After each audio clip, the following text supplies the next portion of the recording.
오늘 일반적으로 그냥 겟세마네 동산에서 그냥 뭐 씨름하는 그런 기도로만 이해를 하고 있지만은 여러분 진액을 짜는 기도를 하였습니다. 겟세마네는 이름의 뜻이 기름을 쥐어짜다. 이스라엘 백성들은 감람산에서 감람 열매를 따서 이제 겟세마네 동산에서 기름을 짰다고 합니다. 그런 것처럼 예수님은 겟세마네 동산에서 처절하게 자신의 온몸을 쥐어짜는 기도를 하셨습니다. 왜 그랬을까요? 그는 십자가라고 하는 거대한 고난을 앞두고 있었기 때문입니다. 더구나 육체의 고난도 고난이지만 주님 앞에 버림을 받는, 사랑하는 사람이 사랑한 사람에게 버림을 받는다고 생각해 보세요. 오죽하면 물망초라는 꽃말이 나왔겠습니까? 그 버림받는 고통은 정말 저주나 지옥의 고통이나 다름이 없었어.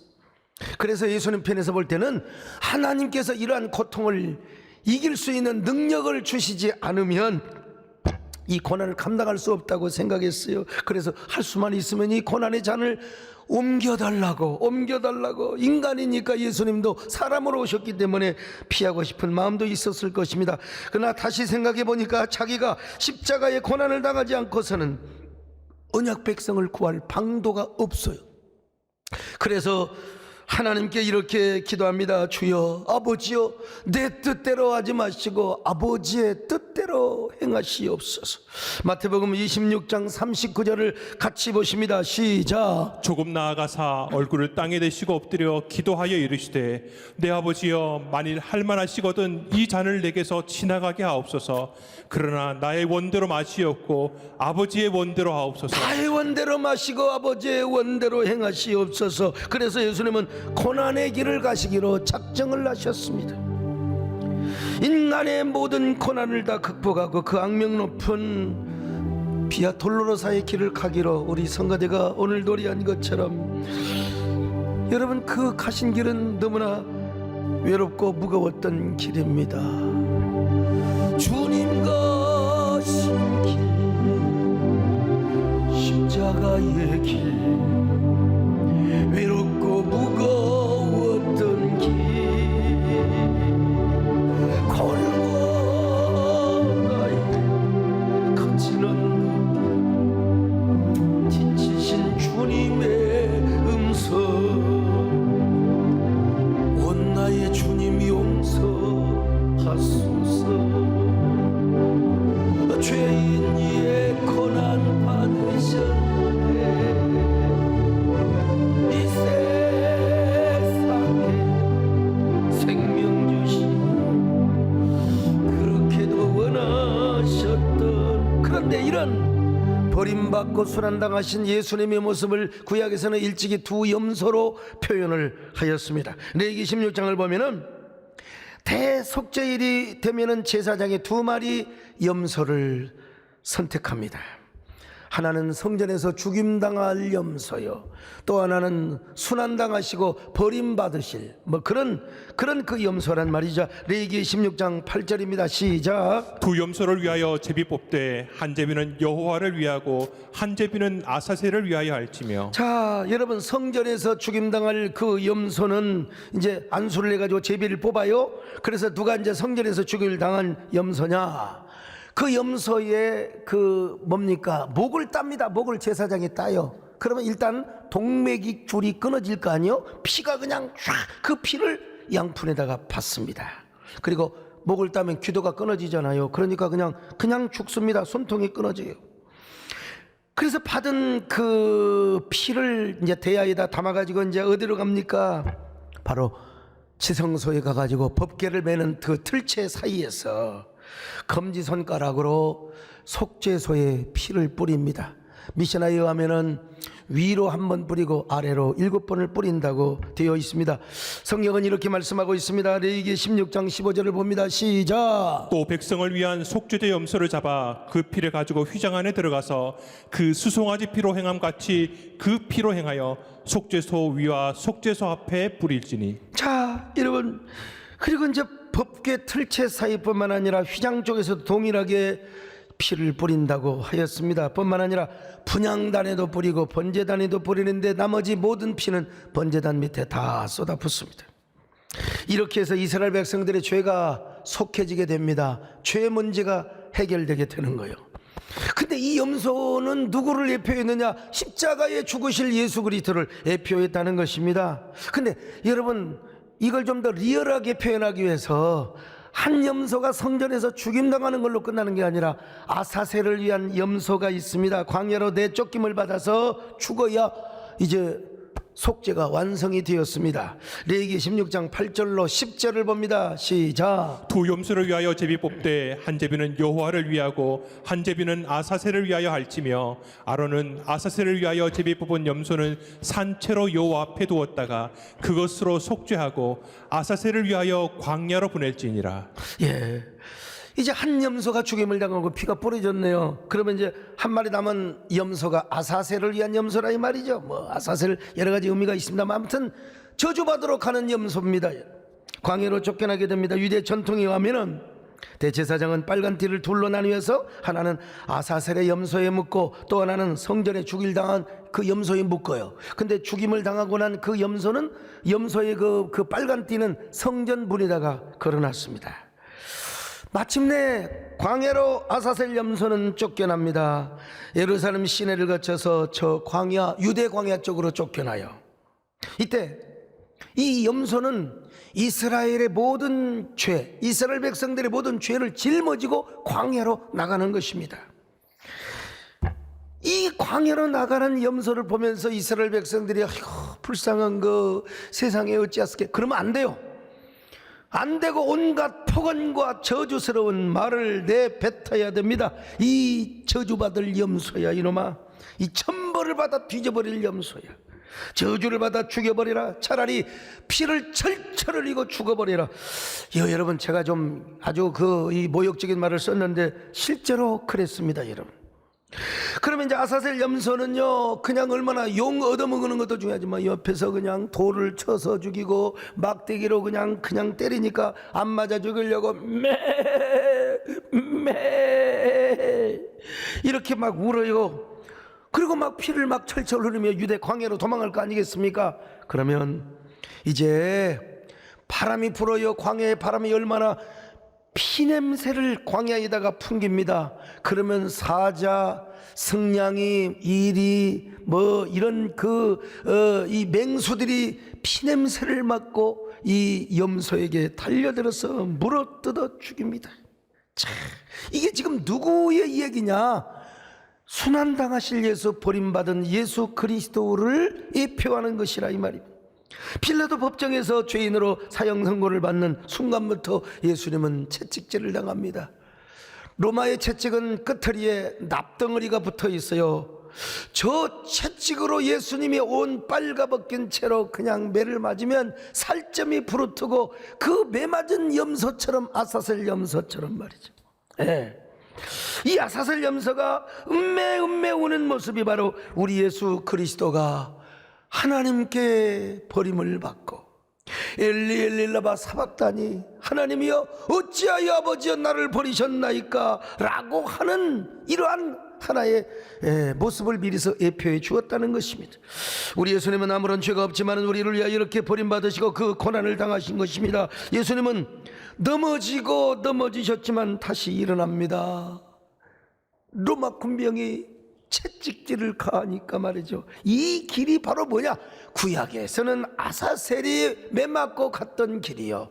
오늘 신약에서는 무엇입니까? 예수님이 가야 했던 비아 돌로로사의 길입니다. 눈물 없이는 못 가는 길이요, 피 없이는 못 가는 길이요. 저희들도 성지순례 갈 때마다 그 비아 돌로로사의 길을 눈물을 흘면서 갑니다. 이때 우리 비아 돌로로사의 길을 우리 박종 목사님이 노래를 불렀습니다마는, 자, 영상 한번 보시죠. 십자가를 등에 지고 병정들에 이끌려 주님 갈보리의 길을 걸을 때 사람들은 몰려왔네. 죽음의 길 걷는 그를 보려고 가시면류관을 쓰신 주를 조롱하였네. 채찍 소리에 흥겨워하면서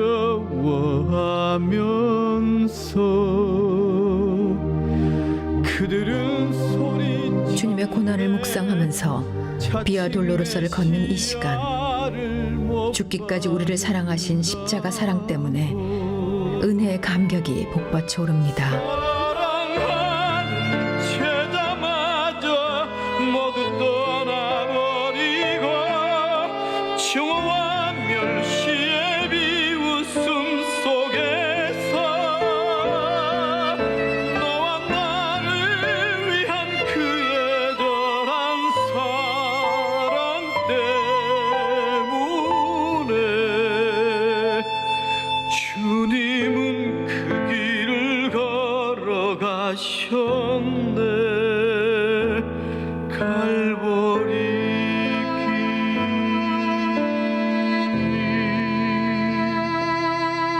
사람들은 말을 했네. 이젠 모두 끝이라고. 더 이상 그를 기대할 수 없다고. 자신마저 구원 못한 그는 메시아일 수가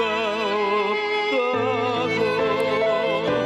바로 예수님께서 저 비아 돌로로사의 길을 저렇게 걸어가셨습니다. 넘어지고 쓰러지고.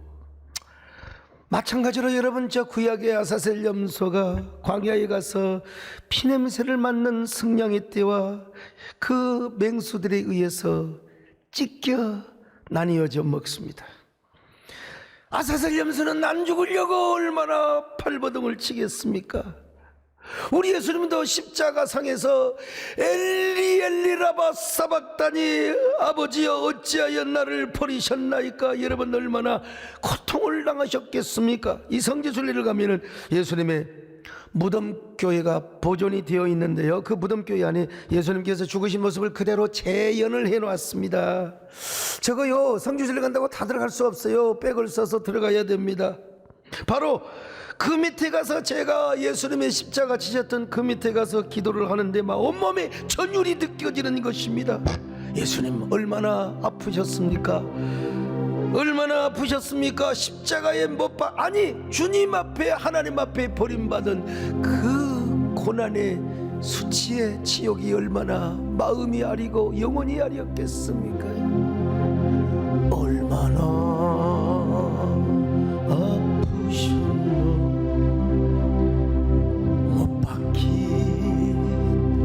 손과 발, 죄 없이 십자가에 매달리신 예수님, 하늘도 모든 땅도 조목들도 다 울고 해저차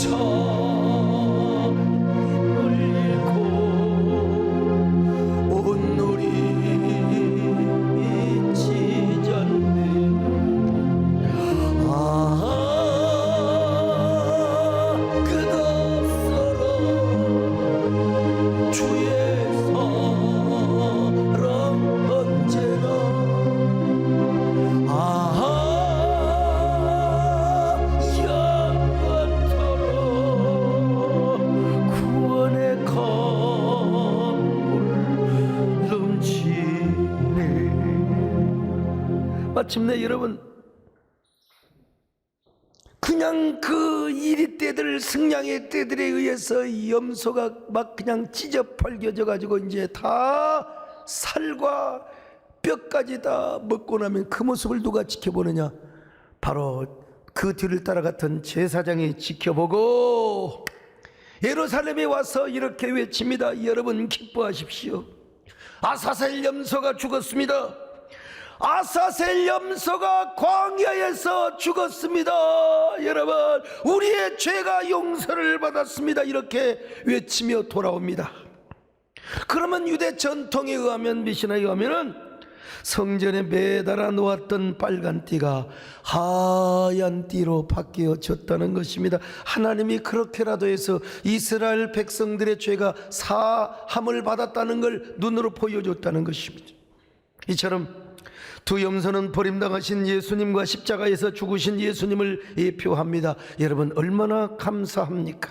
얼마나 감사한 은총입니까? 그래서 예수님이 마지막 말을 남기시고 숨을 거두실 때에 여러분, 저 성서와 지성서를 가로막고 있었던 휘장이 쫙 찢어 밝혀지는 것입니다. 자, 마태복음 27장 50절 51절입니다. 시작. 예수께서 다시 크게 소리 지르시고 영원히 떠나시니라. 이에 성소 휘장이 위로부터 아래까지 찢어져 둘이 되고. 여러분, 이 세마포는 말 12마리가 양쪽에서 잡아당겨도 찢어지지 않는 거예요. 그렇게 강력한 배란 말입니다. 그런데 예수님이 십자가에 못 박혀 죽이며 내가 다 이루었다 아버지여 내 영혼을 받으소서, 여러분 그렇게 하는 순간 쫙 찢겨졌단 말입니다. 여러분, 그런데 그 지성소와 성소를 가로막고 있었던 세마포가 찢어지는 것은 구약에서는 대속죄일에만 대제사장의 피를 가지고 들어간다고 있잖아요.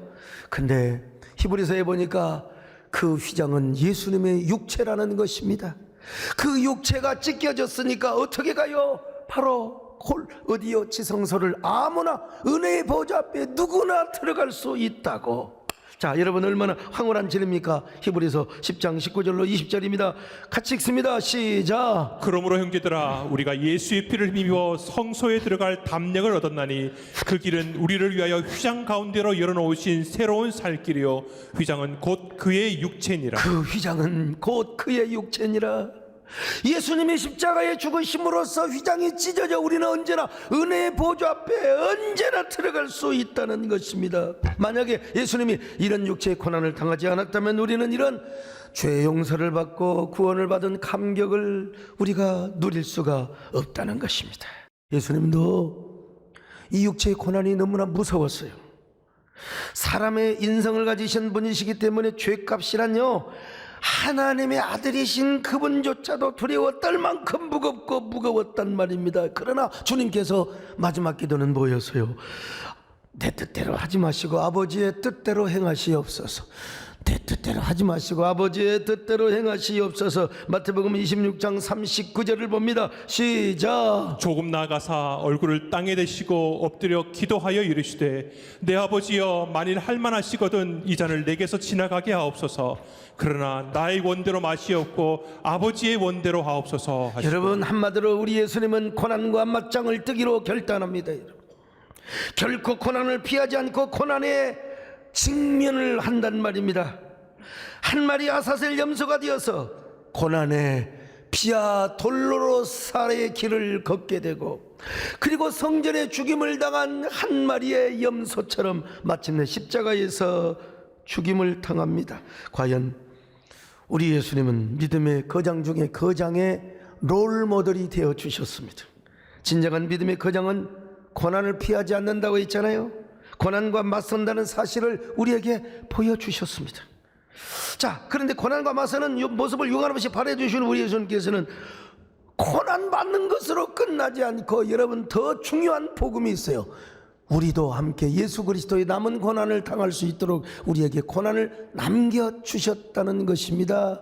골로새서 1장 24절 읽습니다. 시작. 나는 이제 너희를 위하여 받는 괴로움을 기뻐하고 그리스도의 남은 고난을 그의 몸된 교회를 위하여 내 육체에 채우느라. 여러분, 그리스도의 복음을 위하여, 하나님의 영광을 위하여, 그리고 주님의 몸된 교회를 위하여 우리에게 고난을 남겨주셨다는 것입니다.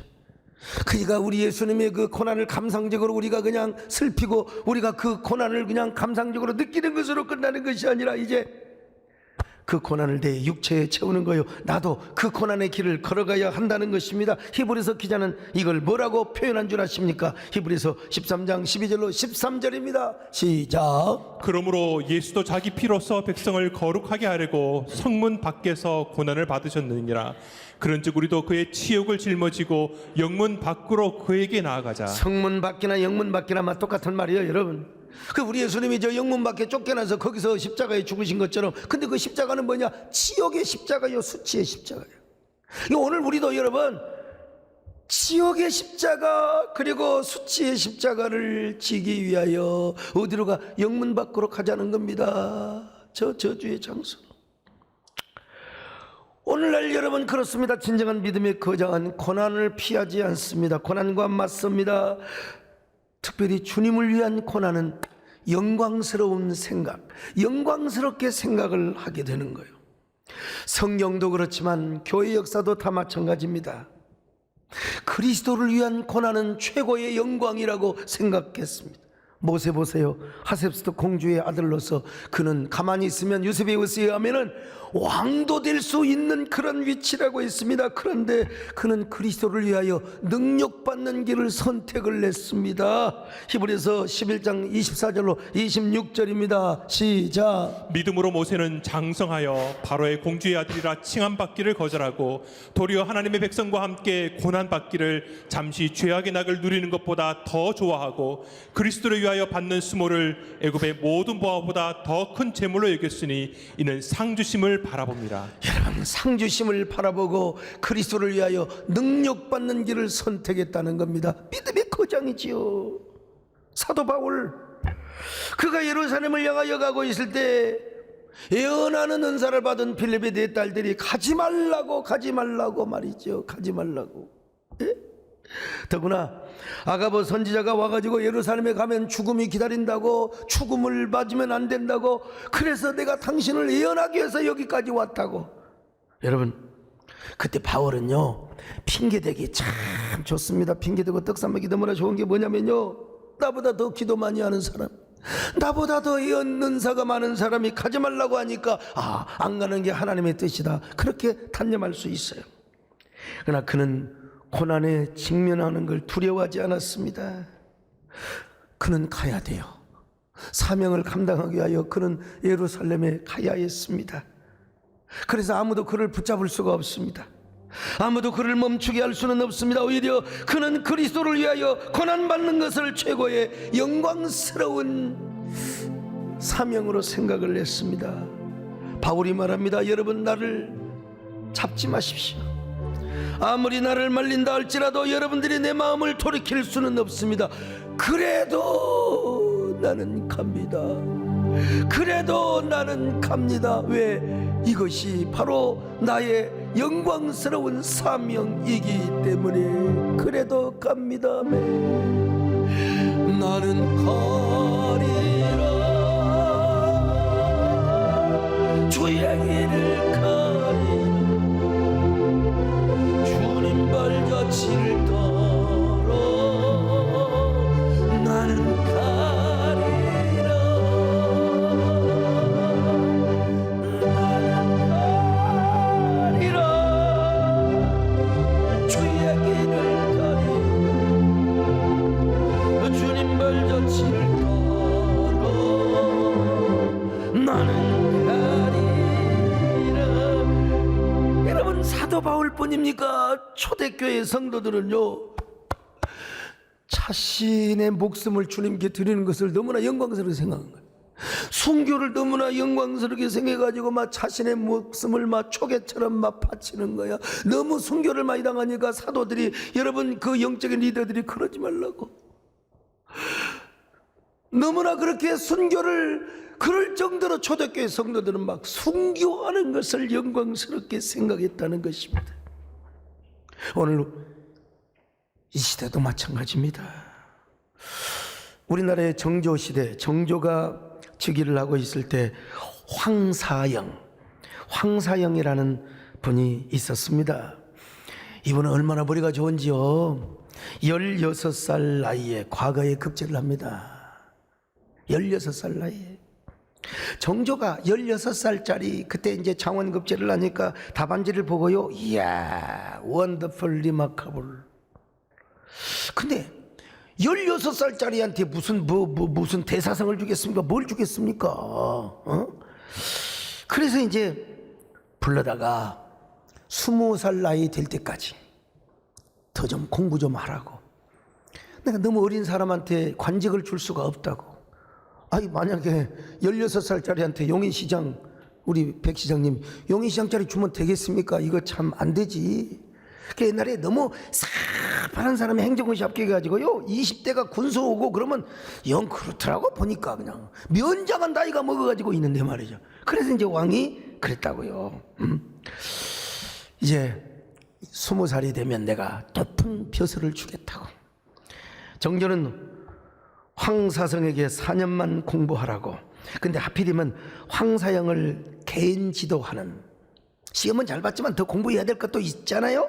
그 과외 선생님이 누구냐면 정약용의 맏형입니다. 이 집안은 완전히 천주교에 다 빠져 있었어요.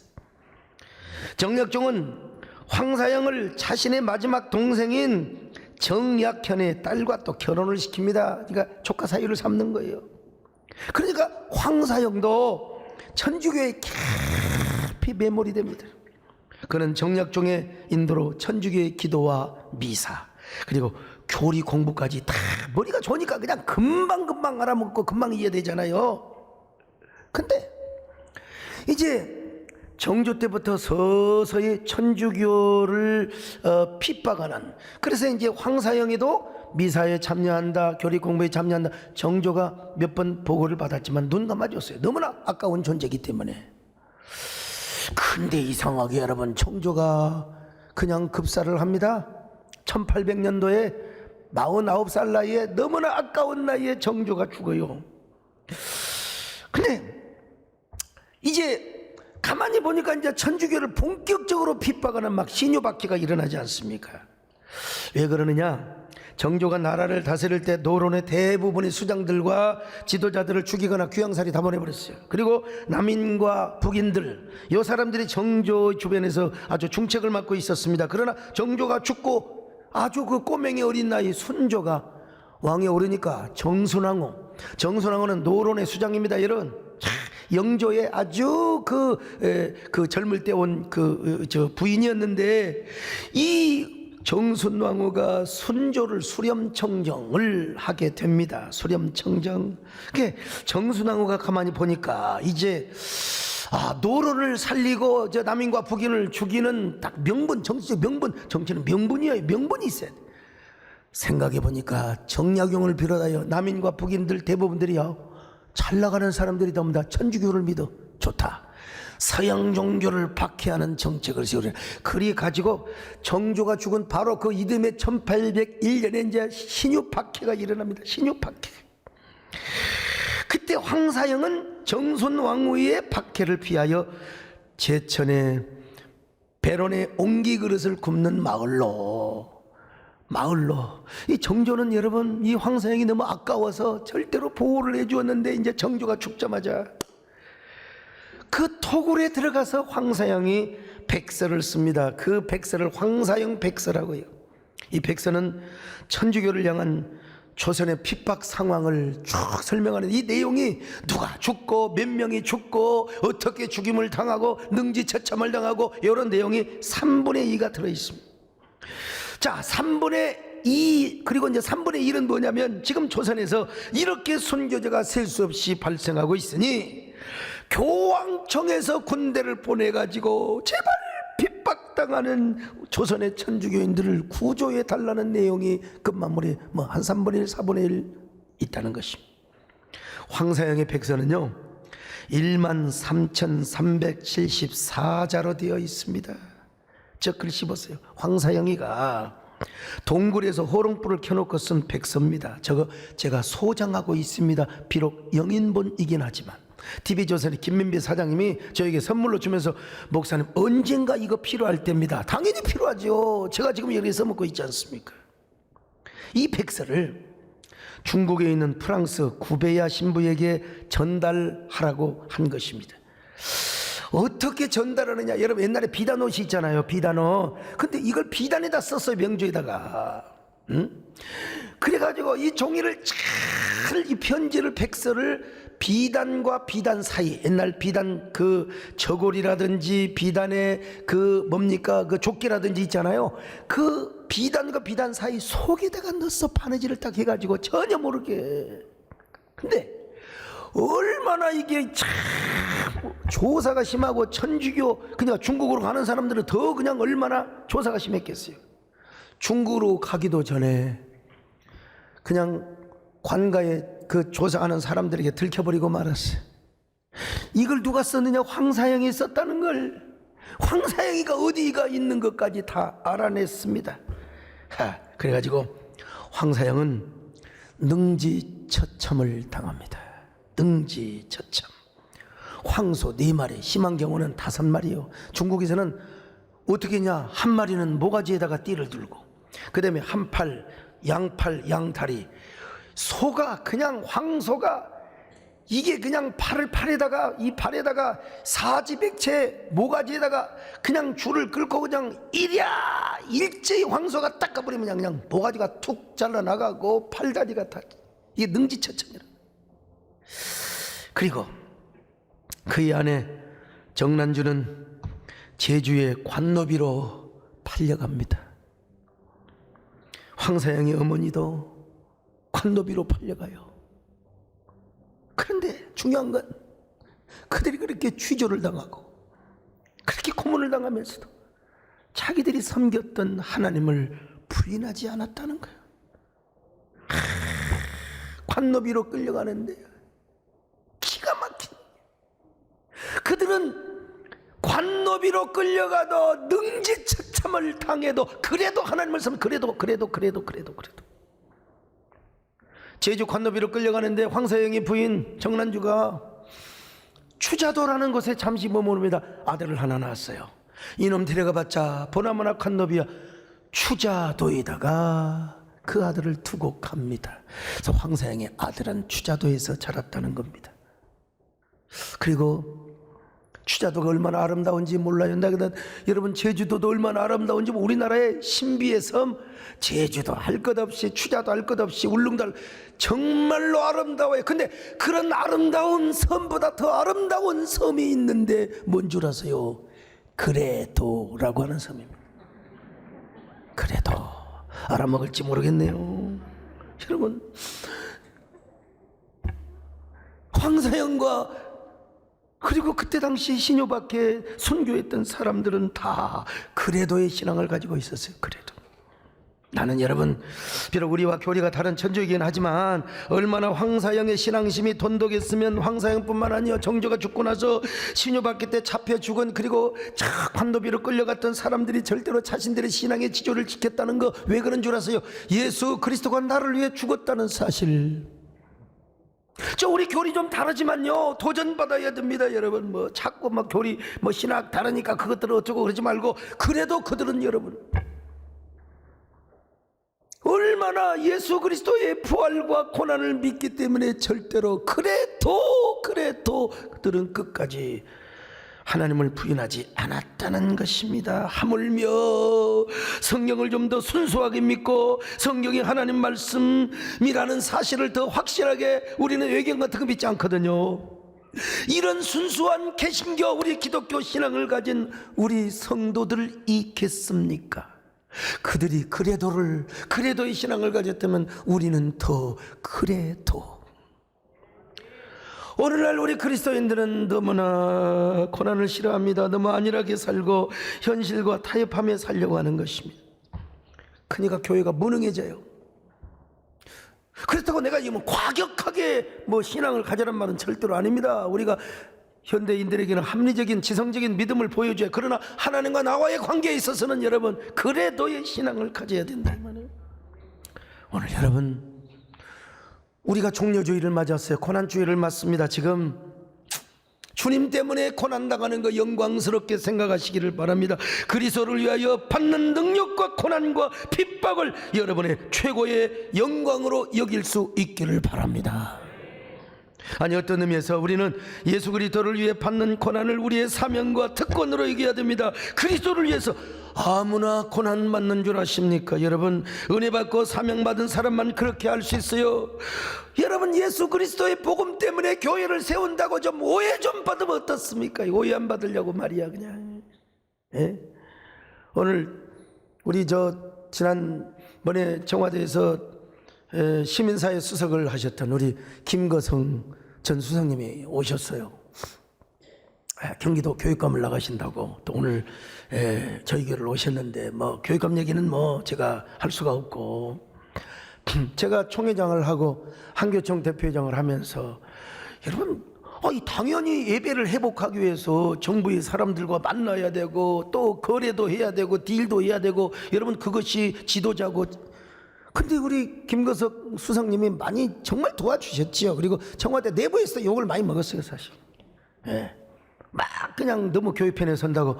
당연히 저 어른이 누구냐 목사님이시니까 연세대학교 나오신 목사님이세요. 이영훈 목사님의 2년 선배이십니다. 그 이영훈 목사님 전화 오셔가지고 아이고 우리 선배가 가니까 좀 잘 좀 해주라고. 제가 잘 해주는 게 어떻게 잘 해줘야 됩니까? 알았습니다. 그랬는데 여러분 우리가 이런 진짜 주님의 몸된 교회를 세우고 예배를 회복하고 여러분 나는 진짜 합리적으로 뭐 그렇잖아요. 저는 최선을 다해서 그렇다고 해서 또 19명 예배 드린 거는 너무했죠. 사실은 이건 너무 관제적이고 도식적이고 너무 이게 뭡니까 사실은. 그럼에도 불구하고 예배를 지키고 그럼에도 불구하고 소통을 해야 됐기 때문에 많은 오해도 받고 그랬습니다. 그러나 그럴지라도 여러분 그것이 순수한 그리스도를 위한 것이고 주님의 몸된 교회를 위한 것이고 예배 회복을 위한 것이라면 여러분 그 욕먹는 거 여러분 감사로 생각하고 영광으로 생각하고 여러분 특권으로 생각해야 됩니다. 여러분요. 그런 의미에서 진정한 믿음의 거장은 그리스도를 위한 고난을 절대로 피하지 않습니다. 복음을 위한 고난, 이 고난이 누구를 만들어내요? 하나님의 사람을 만들어내는 겁니다. 위대한 사람, 믿음의 거장을 만들어내는 겁니다. 여러분요. 제가 참 많을 때 아니면 가끔 뭐 이동 중에 우리 박순애 전사님이 난 몰랐어요. 요즘 유튜브를 막 올려놔가지고 보니까 고난에 대한 설교를 많이 하셨더만. 예수 믿는 사람이 고난을 피하고 고난을 당하지 않으면 하나님의 사람이 될 수 없다는 겁니다. 고난이요. 오늘 여러분 어떤 사람이세요? 고난에 직면하는 사람입니까? 아니면 고난을 피하려고만 합니까? 여러분 주님을 위한 십자가 지는 걸 영광스럽게 생각하십니까? 아니면 십자가 지는 걸 부끄럽게 생각하십니까? 여러분 십자가 지는 걸 영광으로 생각하시기를 바랍니다. 아이고 우리 남진장 은하님 괜히 예수를 믿어갖고 그러나 아닙니다. 십자가 지는 거. 우리 남진장 은하님은 공연 중에도 나는 하나님을 섬긴다고 나는 세대께 명예장로인디라니 하면서 우리 십자가 지는 거 영광으로 생각하시기를 축원합니다. 십자가를 질 수 있나 유감으로 보실 때 죽기까지 따르리 저들 대답하였다. 우리의 심령 주의 것이니 당신의 영상 만드소서. 주의 것 따라 살아갈 동안 사랑과 충성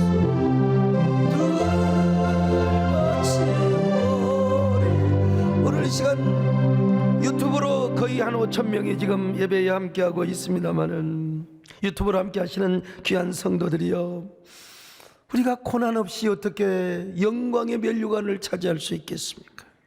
우리가요 고난을 당하고 고난을 직면하다 보면 어지간한 고난은 우습게 합니다. 여러분 고난이 와도 해라 니 같은 놈의 고난. 나는 내가 이 고난 때문에 면류관을 쓰고 여러분 뭐 노 페인 노 크로스 이런 말이 있지 않습니까? 나는 고난. 예수님도 여러분 이 십자가의 고난을 딱 통과하다 보니까 뭐합니까? 모든 만물이 그 팔 앞에 복종하는 놀라운 영광 반전의 역사가 나타났어. 자, 빌립보서 2장 9절로 11절입니다. 시작. 이러므로 하나님이 그를 지극히 높여 모든 이름 위에 뛰어난 이름을 주사 하늘에 있는 자들과 땅에 있는 자들과 땅 아래 있는 자들로 모든 무릎을 예수 이름에 꿇게 하시고 모든 입으로 예수 그리스도를 주라 시인하여 하나님 아버지께 영광을 돌리게 하셨느니라. 여러분 오늘 우리도 마찬가지입니다. 주님을 위해서 고난을 받고 주님의 위해 복음과 교회를 위해 핍박을 받는 사람은 반드시 그 핍박에 대한 보상을 주세요. 보상. 바로 그 신앙을 저는 뭐라고 하냐, 고영 신앙을. 주님을 위해 고난을 받으면 주님께서 반드시 영광의 축복으로 갚아 주신다는 겁니다. 이 땅의 영광이든 천국의 영광이든요, 이 고영 신앙을 하면 저는요, 내가 존경하는 고영기 목사님이 생각이 납니다. 고영, 거기다 기자만 붙으면 고영기잖아요. 나이도 저보다 많으시고 신학교도 저의 선배님이시고, 근데 그분은요, 저를 총회장 임기가 끝났는데도 영원한 총회장님이라고 불러요. 영원한. 아니, 내가 죽은도 아닌데 무슨 영원한 죽은이로 여러분 저를 섬긴다 이 말이에요. 아니, 우리 서광석 장로님 같은 분도 세상에 코로나가 와가지고 수행을 못 하게 하고 있어요. 김문기 장로님도 그냥 제주도에 그냥 다니다가 코로나 갖고 와서 말이에요. 참, 세상에. 저분들이 이제 저를 의전 행사 때 못 할 수가 있어요. 근데 그분이 나와가지고 말이죠, 복대를 차고 허리도 안 좋은데 총회장님 오셨습니까? 내가 여러분, 사기 열전에 남자는 자기를 알아준 사람에게 목숨도 바친다고 했잖아요.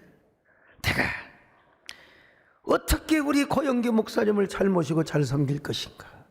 배정님 그렇지 않겠습니까? 참, 여러분 그렇습니다. 하물며 우리 주님이시겠습니까? 나를 위해 고난 받으시고 나를 위해 순환 받으시고 나를 위해 버림당하신 예수님, 여러분 그 주님을 위하여 우리가 뭐 고난도 당하고 주님을 위하여 무엇을 못하겠습니까? 그래서 초대교회 성도들은 뭐예요? 온갖 핍박을 감내하며 순교를 자처했어. 마태복음 5장 10절 주님 이렇게 말씀하셨어요. 시작. 의를 위하여 박해를 받은 자는 복이 있나니 천국이 그들의 것임이라. 그렇습니다. 여러분 대장부의 믿음을 가지고 오셨어요? 쫄장부로 살아오셨습니까? 고난과 영광은 궁합이 안 맞습니다. 정반대로 상극의 언어입니다.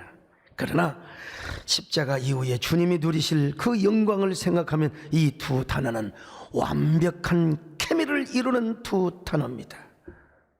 영어에 이런 말이 있잖아요. 특별히 이번 주간은 고난 주간인데요, No palm, no sam. 무슨 말이냐? 종려주일 없이는 찬미는 없다. No palm. 이게 우리 신성호 교수님이 저한테 보내주신 명언입니다. No sam. 보쌈이 아닙니다. 도쌈. 그렇습니다. 고난 주간 동안에 주님의 고난을 되새기면서 믿음의 거장 연습 많이 하시기를 바랍니다. 믿음의 거장 수업 많이 하시기를 바랍니다. 그래서 여러분 평생 믿음과 함께 영광의 거장으로 살아가는 저와 여러분 되시기를 주님의 이름으로 축원합니다. 십자가를 질 수 있나 누가 물어보실 때 죽기까지 따르오리 성도 대답하였다. 우리의 심령 주의 것이니 주님의 영상 듣소. 우리 가슴에 손을 얹고 할렐루야. 주인도 따라 사랑할 사랑과 주소 늘 바치오리. 여러분 기도합시다. 하나님, 나는 주님 보시기에 어떤 사람이었습니까? 어떤 사람으로 살아왔습니까? 저 믿음의 거장 맞습니까? 아니면 쫄장부입니까? 고난을 피하지 않고 주님을 위한 고난은 영광으로 생각하게 하옵소서. 그리스도의 남은 고난에 직면하는 저희들 되게 하여 주시옵소서. 복음을 위해서는, 교회를 위해서는 까짓것 무슨 오해가 뭐 대sob니까? 까짓것 핍박이 대sob니까? 우리 주님의 영광을 위해서 우리가 고난도 직면하게 하여 주시옵소서. 기차의 두 레일 두 바퀴와 같은 하늘 우리가 고난과 영광의 길을 함께 걸어가게 도와주시옵소서. 하나님 하나님 믿습니다. 궁합 맞지 않는 고난과 영광, 마치 물과 기름과 같은 이질적인 단어. 그러나 고난 이후에는 반드시 영광이 있다는 사실을 알고 하나님 그리스도의 고난에 자처하는 저희들 되게 하여 주시옵소서. 이런 믿음의 거장들이 되게 하여 주시옵소서. 예수님의 이름으로 기도 올리옵나이다.